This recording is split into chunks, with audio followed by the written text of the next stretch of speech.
BJP ਦੇ ਰਣਨੀਤੀਕਾਰ ਸਨ ਅਰੁਣ ਜੇਟਲੀ ਆਪਣੇ ਆਪ ਦੇ ਵਿੱਚ ਇੱਕ ਇੰਸਟੀਟਿਊਸ਼ਨ ਬਹੁਤ ਕੁਝ ਇਹਨਾਂ ਚੋਂ ਸਿੱਖਣ ਨੂੰ ਮਿਲਿਆ। ਅੱਜ ਕਿਵੇਂ ਇਹਨਾਂ ਨੂੰ ਯਾਦ ਕੀਤਾ ਜਾ ਰਿਹਾ ਦੇਖਦੇ ਹਾਂ।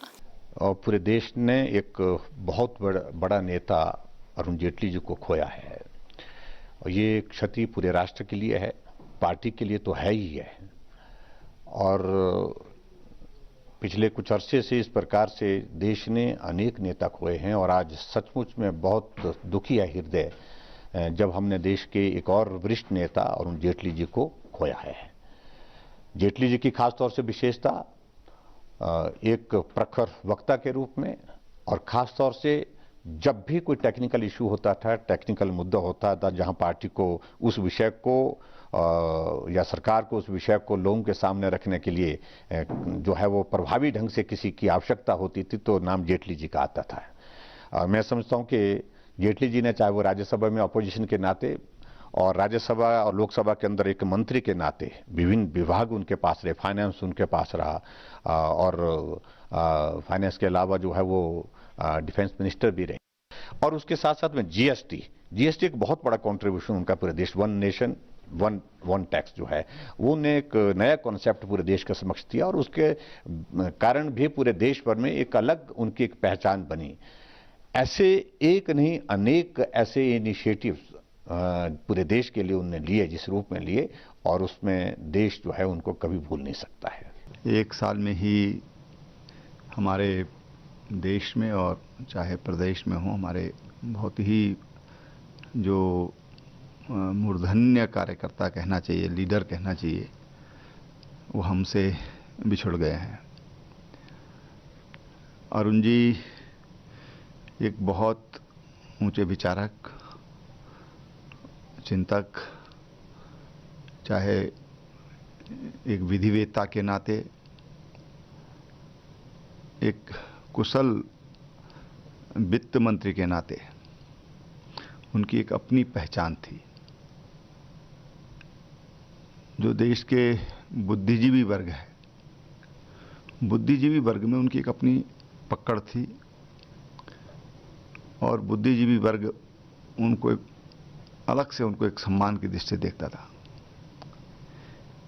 कुशल राजनीतिज्ञ के रूप में उन्होंने प्रारंभ से ही राष्ट्रीय स्वयंसेवक संघ के स्वयंसेवक के नाते, अखिल भारतीय विद्यार्थी परिषद के नाते, वो दिल्ली यूनिवर्सिटी के महासचिव भी रहे, अध्यक्ष रहे।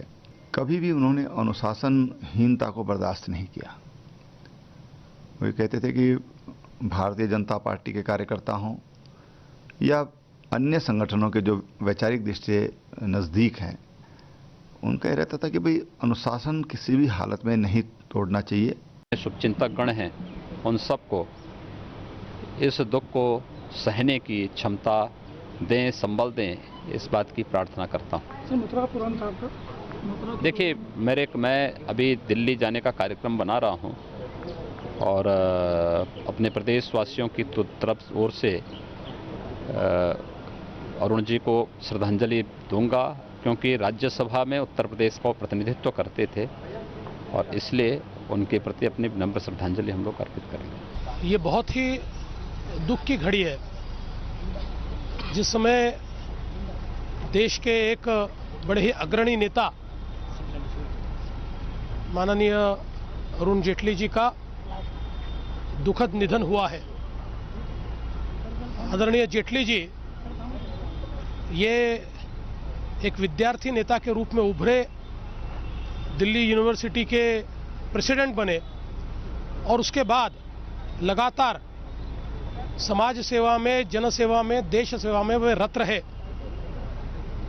जब इमरजेंसी आई 19 महीने उन्होंने उस समय कैद भोगी, लेकिन इमरजेंसी के खिलाफ लगातार वे लड़ते रहे और एक विद्यार्थी नेता के रूप में, एक युवा नेता के रूप में और उसके बाद देश के मंत्री के रूप में उन्होंने किया हुआ काम, ये अपने आप में एक बहुत ही अनूठा इस प्रकार का कार्य है। अरुण जी ये एक अद्भुत प्रतिभा के धनी थे।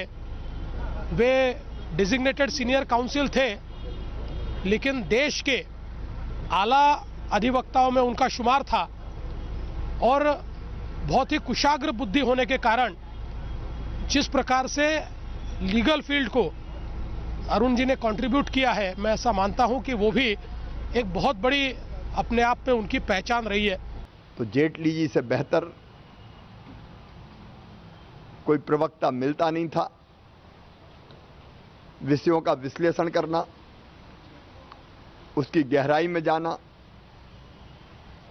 और उसकी एक एक चीज स्पष्ट कर देना, ये उनकी अद्भुत मेधा का कमाल हुआ करता था।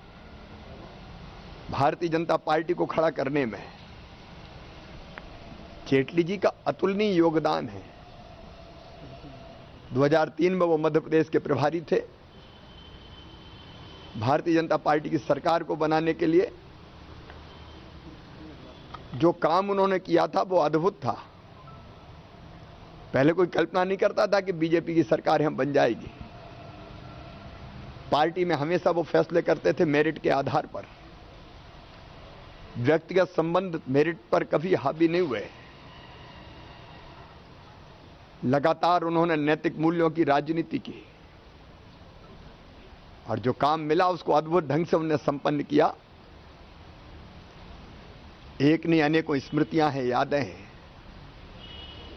कैंसर जैसी महाभयंकर बीमारी से जूझते हुए वो इतने फक्कड़ थे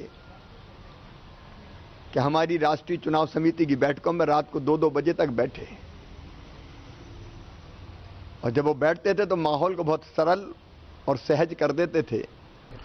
श्रीमान अरुण जेटली जी भारत देश के एक बहुत बड़े कद्दावर नेता थे। श्रीमान Arun Jaitley ji intellectual iron man के नाम से जाने जाते थे। बहुत बड़े बुद्धिजीवी, बहुत बड़े समाज सेवक और बहुत बड़े कानून के माहिर थे।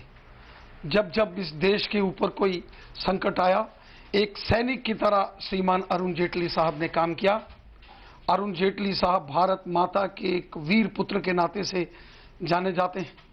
अंतर्राष्ट्रीय स्तर हो, देश का लोकसभा हो, राज्यसभा हो, नेता प्रतिपक्ष राज्यसभा के नाते से अरुण जेटली साहब का बहुत बड़ा योगदान रहा। उन्होंने जीवन के अंतिम सांस तक राष्ट्रवाद को मजबूत किया, देशभक्ति को उन्होंने आगे बढ़ाया। अरुण जेटली साहब का अचानक निधन अपूरणीय क्षति है। अरुण जेटली साहब का निधन देश के राष्ट्रवादी ताकतों के लिए बहुत बड़ा नुकसान है। भले ही अरुण जेटली साहब आज हमारे बीच में जीवित ना रहे हों, लेकिन वो हमेशा हमारे दिल में, हमारी सांसों में जिंदा रहेंगे। उनकी विचारधारा, उनकी कार्यपद्धति, उनकी कार्यप्रणाली हम सब कार्यकर्ताओं के लिए एक उदाहरण बन के रहेगी। अरुण जेटली साहब का नुकसान, दुनिया से चले जाना भारत माता के लिए, हमारे देश के लिए एक अपूरणीय क्षति है।